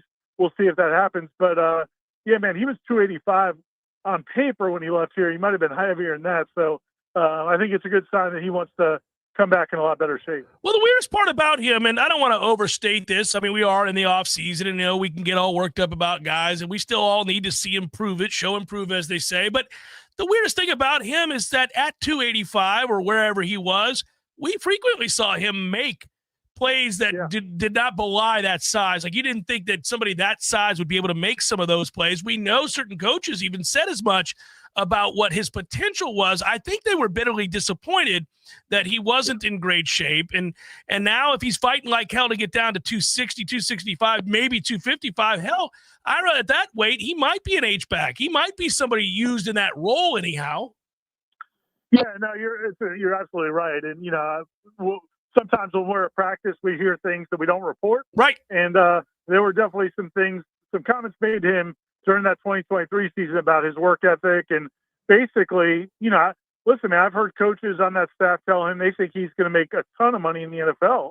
But in that 2023 season, they were really down on him. And that might have been why he left. He might have been like, well, this is, just discouraging. And he wasn't living up to the standard. And he wasn't playing great, even though the team was doing well. And then he leaves and, decides maybe that was more on him than it was the team. So he comes back and he made that comment that, that he thinks he wants to prove he could be a guy that's not just an attached tight end and a running downs, but he can be split out, even split out wide, also play H-back. And yeah, man, we've seen it with Gus Malzahn. He will move. He will use a lot of tight ends. He will move them around. And I think they've sold Marquise on the idea that he could be a big part of that mix, but it's a pretty crowded room. I mean, Landon Thomas is a ton of potential. They bring in Randy Pittman from UCF, has been Gus's starting tight end last year. So it's not going to be given to him, but yeah, I think you're right. I think he can be a weapon. I'll make this a brief one. I know you're traveling, you're driving right now, so you go have fun tonight, and thanks for doing that. Coming back tomorrow in time for us to do headlines, and say hello to my adopted family over there in Pensacola, buddy. I do. I'll try to console them when they realize it's me showing up. not me just I'll do what I can. Especially if you're trying to beat feet and get out of there. They're going to be like, this guy, what the hell? Take care, brother. See ya. That's Ira. Hey, guys, I'm sorry. It didn't work out. I mean, Ira had to get in the car now. We're doing a live radio show. I couldn't get over. But listen, there'll be time. I'll be back over. We'll hang out. I'll call the mayor ahead of time. Maybe this time he won't be too busy for me like last time when we all went to dinner and the mayor just never showed up. Never showed up. Was there a place at the table that was unoccupied? It had been suggested that he was eager to get over there and meet us, but he big-timed us in the moment. But it's all right. We made the most of it and really enjoyed each other's company. I see. It was fantastic. So maybe you can do DC shows up, he shows up. I'm not worried about it. Maybe you can do a speaking series in Pensacola this year. A series of 3 lectures and 1 offense, defense, not special teams. No, broadcasting. Okay. And yeah, I could do that. And then a town hall on public relations. The town hall would be fun. Yeah. I love a good town hall. You get to roll up your sleeves, look like the common man. It would be a spirited town hall meeting. We keep the tie, but we roll up the sleeves. Absolutely. We sweat. You need to sweat. You got to sweat in a good town hall. It means you're earnest. I'm not running for office, sir. It's Jeff Cameron Show, 93.3 Real Talk Radio, Warchant TV. This is meteorologist Paul Trombley with your Real Talk 93.3 weather update. Chance for showers this afternoon. Otherwise, sunshine mixed with clouds at times. Daytime highs approaching 80, southerly winds around 5 miles per hour. Slight chance for showers tonight. Lows level off around 59, cloudy skies. Daytime highs approaching 73 tomorrow. A mix of clouds and sun. This report is brought to you by The Lawn Johns. For all your landscaping and lawn care needs, visit thelawnjohns.com. Currently, it's 80 degrees. Hey, no fans, our partner ISF Inc. is a national management and IT consulting firm located right here in Tallahassee, Florida, solving the future for state governments through strategy, process, and technology. As a trusted advisor for state governments, ISF knows the importance of defining a clear and detailed strategy. Our friends at ISF can help your organization create a strategy that sets you on a path to success. ISF, your vision plus our expertise brings your brilliant ideas to life. Visit ISF.com to learn more. ISF, solving the future. Oh no, stomach issues again? Stomach issues? Who are you? Your pancreas. I could be the real reason for your diarrhea, gas, bloating, stomach pain, or loose oily stools. I thought it was my stomach. People often do, but any of these symptoms could mean having a condition called exocrine pancreatic insufficiency, or EPI. With EPI, the pancreas doesn't release enough enzymes to break down food, but EPI is manageable. Use the symptom checker on identifyepi.com and speak with your doctor. That's identifyepi.com. Sponsored by AbbVie. During tax season, your info travels lots of places you can't control. W-2 rising from payroll platform 3. Everything criminals need to steal your identity is on your W-2. LifeLock monitors hundreds of millions of data points per second. Tax preparation data centers are serviced to IRS. All aboard. If your identity is stolen, we'll fix it guaranteed, or your money back. Save up to 40% your first year with promo code NEWS. Visit LifeLock.com. Terms apply. There is no Bigfoot, Eddie. Would you stop with that nonsense? There's Bigfoot, Jeff. I wish there were. By the way, I don't want you to point to me as the guy that takes all the fun out of the room. I wish there was the Loch Ness Monster. I wish there was the Bigfoot. I wish there was the Chupacabra. All the things. They're all mythical except for the Bigfoot. The Sasquatch. The Bigfoot? The Bigfoot. There's big feet. There's lots of them. So like different, breeds, like different kinds. There's like, families. There's different families. And, so if they're in the snow, you call them a Sasquatch. Or the Yeti, right? Yep, and then Yeti. Here in Florida, that's a skunk ape. And, I've never heard that one. By the way, why do you think it's real? We would have found them by now. They're the hide and seek champions of the world. Nobody finds the Bigfoot. I think you believe in Bigfoot. I do believe in Bigfoot. You don't believe. I believe in Bigfoot. Don't tell anybody you believe in Bigfoot. I would go look for Bigfoot, but he scares me. Gordo's, bringing the flavor and flair of Cuban food to Tallahassee since 1996. The Jeff Cameron Show is a production of the Warchant.com Multimedia Network. Check out Warchant.com today for the latest news inside Florida State athletics. That's Warchant.com. Now, back to Jeff on Real Talk 93.3. Yeah, I got to admit, it's kind of intriguing. I don't know if he'll be able to break in that group or not, and I don't know what to expect from Biscuit this year. I don't know how we could. I'm intrigued. He is athletically a very talented player for a guy that size. He always had that, but again, he wasn't, as Ira pointed out, all that productive. That he lost weight makes this an interesting question. If he was still 285, 290, you could see where Gus goes unbalanced without going unbalanced. Something that was used often in his Auburn days is something that I was convinced Mike was going to break out at some point in his career here, me too. Which is bringing in a sixth offensive lineman. But now that he's dropped the weight, I suppose you could go 13 personnel in some circumstances, because you would have Biscuit on the line, Pittman maybe in an H-back position, and then you can use Thomas in any number of ways. Gus does like to get weird with how he aligns people and uses personnel, and he might just have a purpose for all three of those guys, let alone Amari Williams. If Amari were to stay on offense after this experiment at edge rusher / whatever kind of linebacker position they might try him out at in spring camp. Isn't that the weirdest thing? He was so fun to watch so early in his career at tight end, and yet that's a legitimate switch that they're looking at, that they think he could be the most dynamic of the bunch off the edge. And that's fascinating to me, because he has proven himself already to be an exciting prospect, if you will, at tight end. If he's good off the edge, then, that does check off a giant need box. We need to see it proven that you have a couple of options there. Whereas at tight end, you don't really feel like Amari Williams has to be a part of that room, but he could be a plus player there too. He's a fascinating singular player to watch this offseason, into how they use him, how they distribute his time. Is it an experiment that lasts the whole of spring camp? Does Mike Norvell put a label on Amari Williams at some point and say, no, he's going to be a defensive lineman, and that's that? We made the move, and the move is final. It'll be fascinating. Yeah, the idea that you have a potential two-way player, those aren't the positions that anybody's ever a two-way player. Not typically. No. You'll see D tackle more often than D end, because you'll have a lead blocker and a jumbo set. Although Jimbo did use Mario Edwards Jr. every once in a while in a goal line set. He did. We did see 15 out there. And Gus has put defensive linemen, at least in the Auburn stuff that Dominic has done so far, UCF is coming next. That's next in the series. I'm looking forward to compare notes. But you see 98 lined up outside of left tackle. You see 96 used on, and he's in line.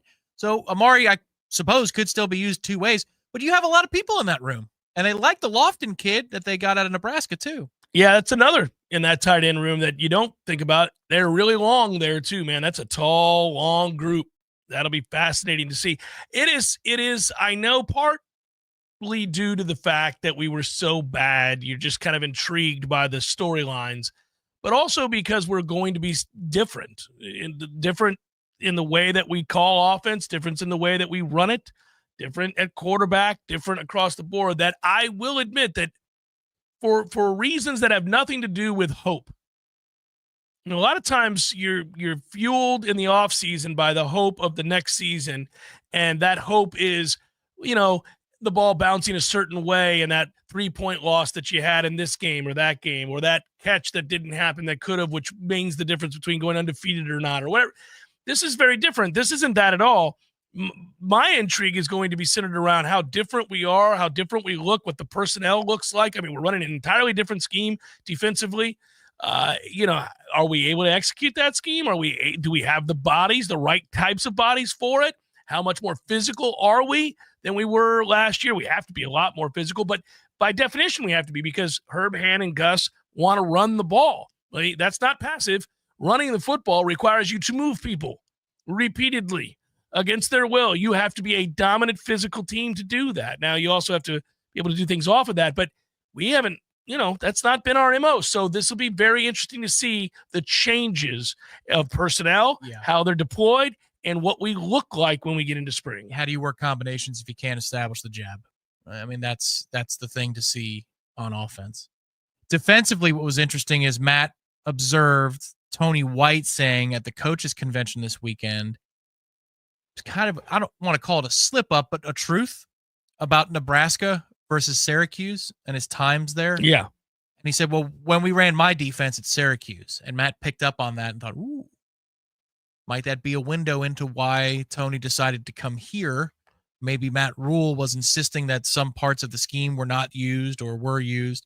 So just perhaps a delineation. If Tony is willing to make a delineation of my defense at Syracuse versus the omission of a combined effort at Nebraska, it'll be interesting to see if that type of idea has any implications as to the way practice looks, the way the scheme looks, all that kind of stuff. I will say this, there's zero chance that Tony would have left Nebraska, where he was paid handsomely, well thought of, having success, if he didn't have the opportunity to take over this defense in full.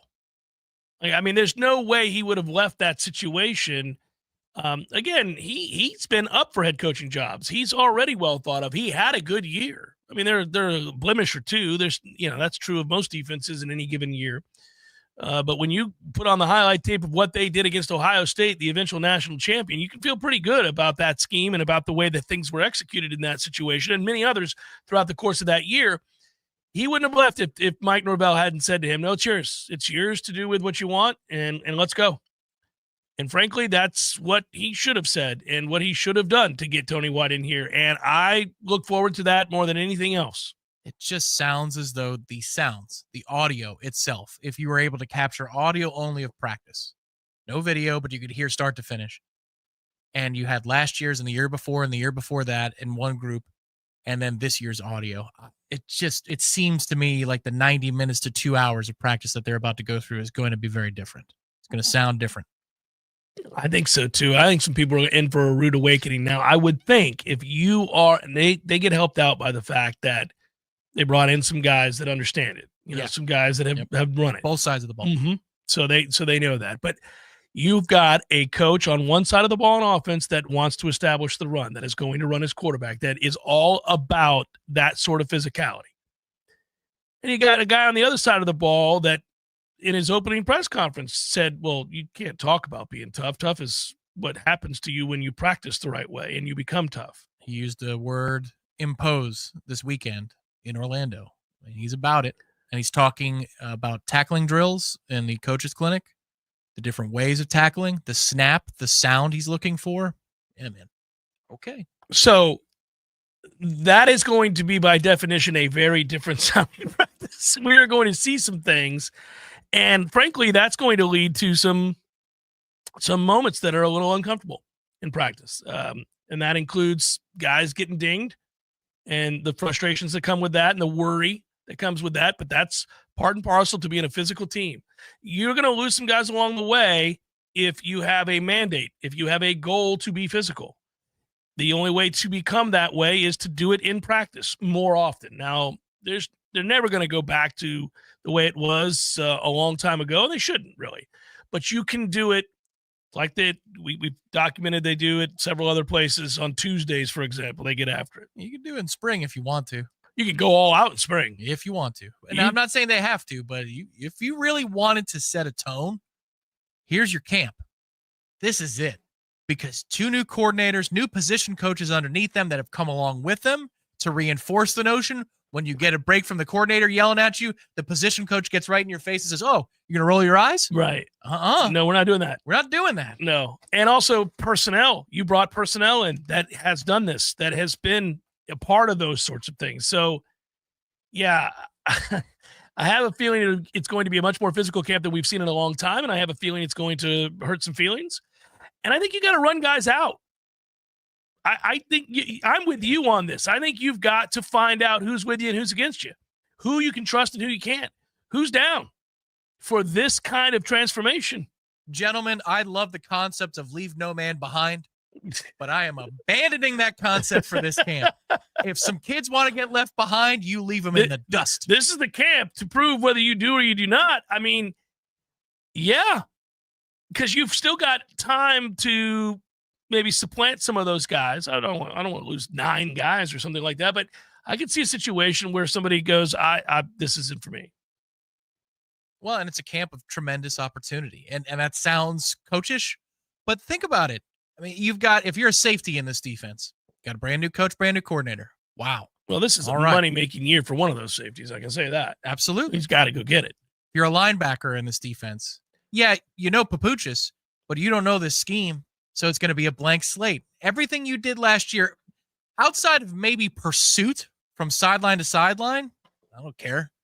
New scheme, offensive line. All right, Richie, you figure to be our 5th guy, but I'm not so sure. Let's see what you got. Transfers, I know one of you. The other 3, I don't know you from anybody. Your PFF grades say you're pretty good. Let's find out. You suck? No, it's not you. Receivers with Tim Harris Jr., same thing.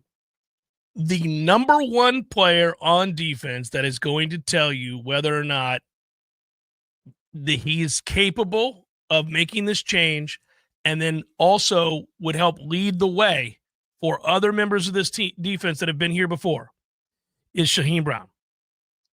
If Shaheem becomes the player he was coming out of high school, people forget this because he hasn't been it here. Shaheem Brown coming out of high school was a physical player, was a guy who was nasty, was a guy who would hit you. I don't know what happened, but he wasn't that guy last year at all, and he really hasn't been for some time. Yeah, his freshman year, that first camp. There was a little something to him. Yeah, there was. He came in with it because he was tough, and he was tough that way in high school. But he hasn't been that kind of tough in a long time, and they're going to demand it of him. He's athletic as hell. You think about his size. He's a redshirt senior. This is it. This is your only chance to make money. You want to go do something here? You want to show and prove that you're physical at that position where you have to be? He gets his opportunity. And if they can convince him to buy in, people will follow him. They'll follow him before they would follow Hussey. Yeah, and you have a safeties coach who worked with Matt Rule, and yes, he's joining Tony White, but he followed Matt Rule from place to place, and he's seen what the operation looks like with the Panthers. And that's where if you pull somebody aside and you say, I worked on Sundays. Okay, this is how this gets done. It might sink in. You might just need a different voice. Well, and the reason that I bring up Shaheem Brown is because he's a veteran player who you need to buy in, and it would behoove you to get that with the other players seeing his lead, but also because you have options. If he doesn't want to, okay, have a good one, man. Take it on down the road. Like, you could make an example of a guy like that. It would be a wow factor if you needed to. Not arbitrarily, but if you needed to, you could. That room frustrates me without seeing it yet, and I'm hoping that I'm wrong about that one. I see the list and I see the potential, and I'm mad Because Conrad Hussey should be a player. Should be a very good player. How is Earl Little outworking you? Same thing with Shy. Now, I think it got KJ Kirkland and Barker and others. I mean, they got guys. KJ, I think that's confidence with KJ. Yeah. He'll often get to the right place but not finish, but I just hope he's not like another member of that secondary who often got to the place. Yeah, I remember. I just hope that's not him, but we'll find out in short order here. Yeah, that's why it's not fake. Like, to get excited about this is not fake. I think there's a chance. It doesn't mean they're going to be good. Like, that's not what you're selling. You're like, can they make this transformation? Can they get there? Shannon Young has made a move himself, by the way, to be part of the nation's largest mortgage company. Now with Cross Country Mortgage, that means good things for you. Better rates, better options, stronger support, faster response. He's in 7 states now, too. Florida, Georgia, Alabama, Tennessee, Texas, and the Carolinas. And even though some things change, some things definitely stay the same. You'll get Shannon's 20-plus years of experience, relentless, goal-oriented attitude, energy, and passion. He's very good at his job. He's also a diehard Nole. It's one of us. Loansfornoles.com is where you want to go to the website, find out more. Loansfornoles.com. Final hour, forthcoming, bonus hour, headed your way. Hi, this is Rudy Ferguson, pastor of Newburgh Tabernacle of Praise. Be encouraged, stand still, and watch God move.